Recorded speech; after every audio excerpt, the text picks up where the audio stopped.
When it comes to everything I've discussed on this channel so far, I've usually felt pretty confident in bringing up the games that I have. Not because I feel like I know everything about these games and topics, but more so because it's stuff I feel passionate towards or am interested in. There's a weird balance that I feel like I need to find when entering the discussion around a game, because I don't want to say the exact same things that everyone else already has. I felt this same feeling as I thought about Silent Hill 4, since it's a game from one of my favorite game franchises that has been absolutely picked apart to death.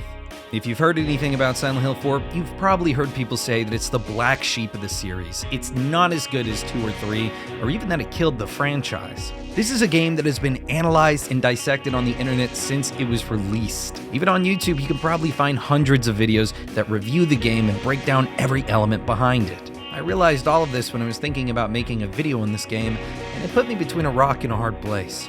I felt like there wasn't a need to enter the critical discussion about a 16-year-old game that's good for the most part, but there was still something that kept drawing me towards making a video on it. My only experience with Silent Hill 4 growing up was a demo on a jam-pack disc, but I still felt a fascination with it that stuck with me all this time. Editor Houston here. I want to point out I found the specific jam-pack disc that I was talking about. It's volume 11, and I had a ton of these, but this one specifically had Silent Hill 4, Jak 3, and Metal Gear Solid 3 on it. God bless you, jam-pack people. Please give me your email. I will send you $10 to your collective office. After finally sitting down with the game and playing through it start to finish, I think I realized why I find the game so fascinating. And in this video, I want to talk about how Silent Hill 4 challenges survival horror traditions and creates a uniquely fascinating experience that other games in the genre fail to accomplish. I'm not going to go completely in depth on every aspect about the game that I like or dislike, but mostly things I find interesting about the whole experience. Throughout this video, I'm going to spoil certain elements of the game I find genuinely interesting, as well as some plot elements. So if you do care about that, I'll try to leave a marker on the screen to remind you, but be warned. To explain why Silent Hill 4 stands out in my mind, it's going to require a bit of backstory. Following the release of Silent Hill 3, Team Silent began working on a sequel which would look to change the gameplay more, since there weren't any significant gameplay changes from Silent Hill 2 to 3. In a post-mortem interview for the game, Akihiro Imamura and Akira Yamaoka discuss how, even though the Silent Hill 4 project was a proper sequel to the Silent Hill series, our top objective for the game was change. We wanted to make sweeping changes from the past titles and give players something new and fresh to play. Of course, changing something that has already proved its worth is always a risk, but we wanted to see what we could accomplish. This design focus comes through in the gameplay, as Silent Hill 4 functions significantly different from its predecessors. It still has the standard elements of a Silent Hill game: grotesque monsters, oddball characters, and the dilapidated, disgusting environments we've come to love. But a lot of what makes Silent Hill 4 special comes from familiar aspects of the franchise and the survival horror genre being reworked in unique ways. In Silent Hill 4, you play as Henry Townshend, a regular guy who one day finds himself trapped inside his apartment, completely cut off from the outside world. Eventually, Henry begins to experience hellish nightmares every night and finds that he cannot communicate with anyone outside his apartment, no matter how hard he tries. One day, a hole appears in his bathroom wall, which allows him to escape to a series of other worlds, filled with ghosts, monsters, and unsavory figures. This is where the key gameplay change of Silent Hill 4 appears. Instead of being like the previous games in the series, where you navigate the town of Silent Hill and various open areas within it, Silent Hill 4 has you placed in specific sections or worlds, with your apartment acting as a safe room that you are constantly returning to. Even as you progress from world to world, the apartment acts as a segue to these individual levels. The apartment is a very clever way of handling the safe room, an incredibly common element in any survival horror game. Instead of laying out several safe rooms throughout the game, like in Resident Evil or Haunting Ground, Silent Hill 4 uses the apartment as a constant that you return to and grow attached to. It's comforting to have the option to return to the apartment when you're being hounded by grotesque monsters, or even chairs. The apartment doesn't just serve as a place to save and deposit items though, it's also key in solving various puzzles throughout the game. Take for instance one of my favorite puzzles in the game. There's a bar that you reach in the building world which has a locked door that's only accessible through a keypad. A note on the bar mentions that the code is the last 4 digits of the bar's phone number. While you can't find the phone number anywhere in the other world, since you know, it's kind of a hellscape. You can find the number by going back to your apartment and looking at a billboard for the bar outside your window. It's a clever little puzzle that I always enjoyed, but what I like even more is how it's reincorporated when you reach this area for the second time. The next time you find yourself in the bar, the code has been changed to a new phone number, which is once again nowhere to be found in the other world. When you go back to your apartment, however, the billboard still shows the old phone number. Instead, what you're supposed to do is call the old phone number from the phone in your apartment, which will tell you that the line is disconnected, and subsequently, what the new number is. It's not the hardest puzzle ever, but I really enjoy the way that the game finds ways to utilize the apartment as more than just a save point. The apartment is also used as a way to deliver lore and character development throughout the game. You're given backstory to the various tenants in the building through the peephole on your door and in your wall, and even through notes which are slipped under your door throughout the game. Every time you progress in the game or return to the room, you find something new which enriches the world around you and progresses the plot. I find it so cool that Team Silent utilized the apartment not only as a gameplay element, but also as an effective narrative element itself throughout the journey. As it's in the name, the namesake, the room, is it? I found myself curiously returning to the apartment whenever I could to see if there was anything new to see or learn about. It genuinely feels like one of the best mechanics in the game because of how well it ingrains itself into the story and world. Another new element present in Silent Hill 4, the limited inventory, also synergizes really well with the apartment system. Because you can only hold so many items in your inventory at one time, you need to frequently return to the apartment to offload your health items, weapons, and key items. A lot of people have an issue with this system considering that the previous 3 games had endless inventories, but I felt that it meshed well with the narrative and puzzles being tied to returning to the apartment. It's small, but it feels like a deliberate choice that makes the whole experience feel cohesive. Now, the apartment is a clever incorporation of the safe room trope for a good portion of the game, but what makes Silent Hill 4 special is how this trope is fully utilized and expanded upon in both gameplay and narrative, and also how it's completely dismantled. Around the halfway point in the game, the otherworld starts to affect Henry's apartment, causing the room you once considered a sanctuary to become a threat within itself. Various events, which the game calls hauntings, will begin to affect the apartment, making it as dangerous as the otherworld. From this point onward in the game, the apartment no longer restores your health by staying in it, and the hauntings which affect the various rooms of your apartment will drain your life if you approach them.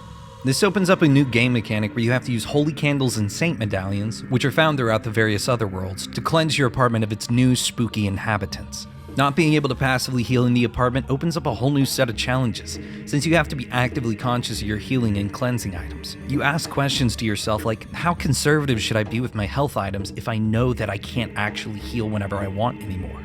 Is it worth using my medallions to get past hard enemies or dedicate them to cleansing the apartment? And even on subsequent playthroughs, do I stockpile my nutrition drinks early in the game for the second half, or do I use them in the beginning? I personally love this shift in gameplay because I think it gives the game so much character. This enigmatic idea of the apartment being an overwhelming presence that's trapping Henry in is so much more effective when it stops being located in just the narrative and instead starts to reach out and affect the player through gameplay. I will say that one negative I have about the segmented narrative progression of Silent Hill 4 is that following this event, which drastically changes the safe room, you have to backtrack through every level again, with different objectives and a partner in tow. It's unfortunate because I feel like while the newly renovated apartment is exciting and fresh, the slog through areas you've already seen is way less fun a second time around. The titular apartment is probably my favorite part of the game, and I think it really speaks to what makes Silent Hill 4 so special. It takes a clearly defined staple of horror games and both shows its utility in a traditional sense as well as how it can develop the genre with fresh ideas. I have never really seen anything like it in a survival horror game, which I really respect Team Silent for accomplishing. Silent Hill 4 has a lot more elements than just the apartment though, which are not only weird, but are sometimes downright unsettling.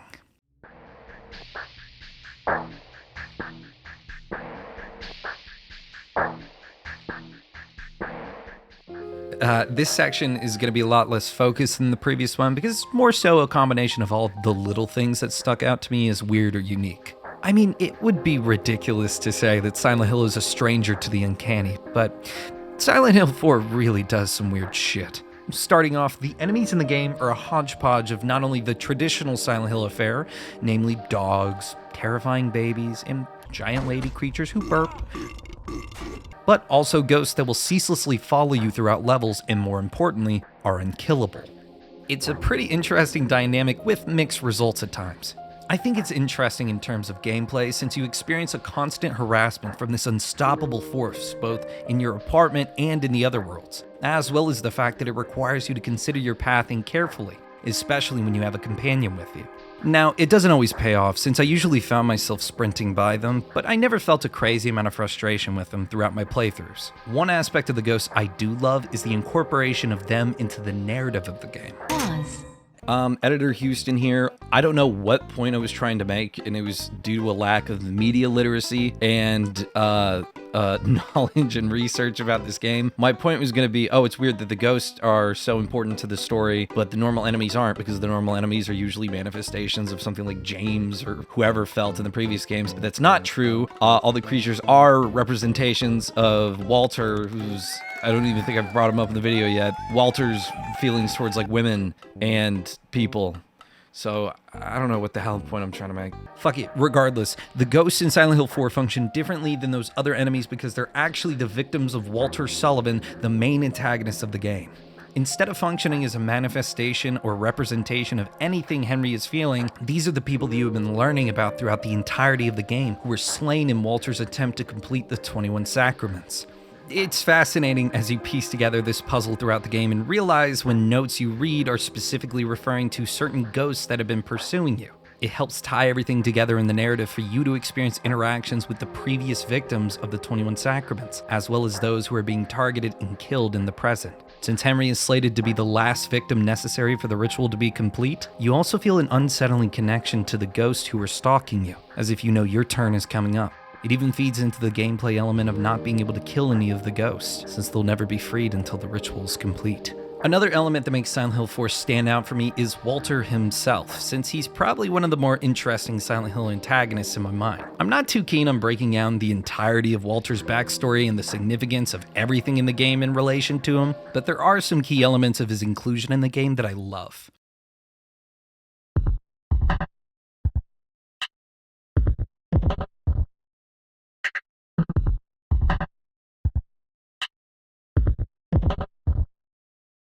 Walter is a disturbing character who manages to strike a balance between appearing unassuming or even kind, while also capable of committing horrifying atrocities without remorse. The victims that he chooses throughout the game have varying levels of significance to him in his past, but for both Henry and Eileen, it seems like Walter doesn't really hold any significant feelings for them. The most that we learn is Eileen is one of the few people that have ever shown Walter kindness in his life, but despite that, he views Henry as merely a vessel to complete his ritual.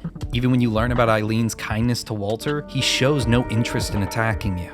When Walter does feel up to the deed, the game shows you it unceremoniously, with Walter sometimes simply following you into an area with no sound effects and no fanfare. It leaves this disturbing air of mystery where you don't totally know how to feel about Walter. He's a tragic figure that has a duality that's represented not only through his in-game actions, but even through a literal conflict between a younger version of himself and an adult version of himself. In one of the game's most harrowing scenes, we can see how Walter wants to sacrifice Eileen since he feels that the 21 Sacraments are the only way to create a world free of evil, while his younger self wants to protect her for the kindness that she showed him in the past.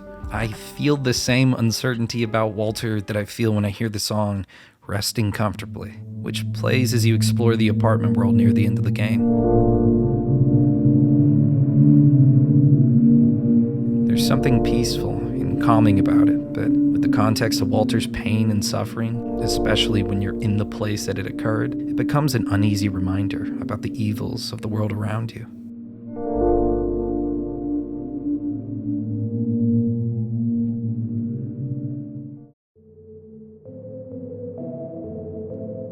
To wrap up this video, I want to circle back to that postmortem that Imamura and Yamaoka wrote.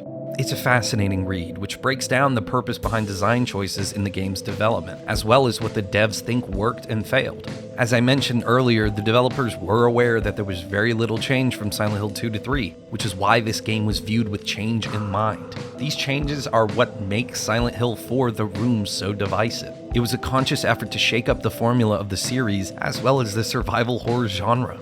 I think that despite the design choices leading to some unfortunately frustrating situations and a weaker second half of the game, the design focus on changing the formula led to a truly unique experience that has not been replicated since. Silent Hill is a series which redefined horror video games as something cerebral and visceral time and time again, and I think the fourth game followed that tradition in an effective way. I feel that one of the closing statements in the post-mortem summarizes my respect and fascination for this game much more succinctly than I ever could. Imamura and Yamaoka wrote that, no matter what the title, franchises are faced with the constant need to evolve.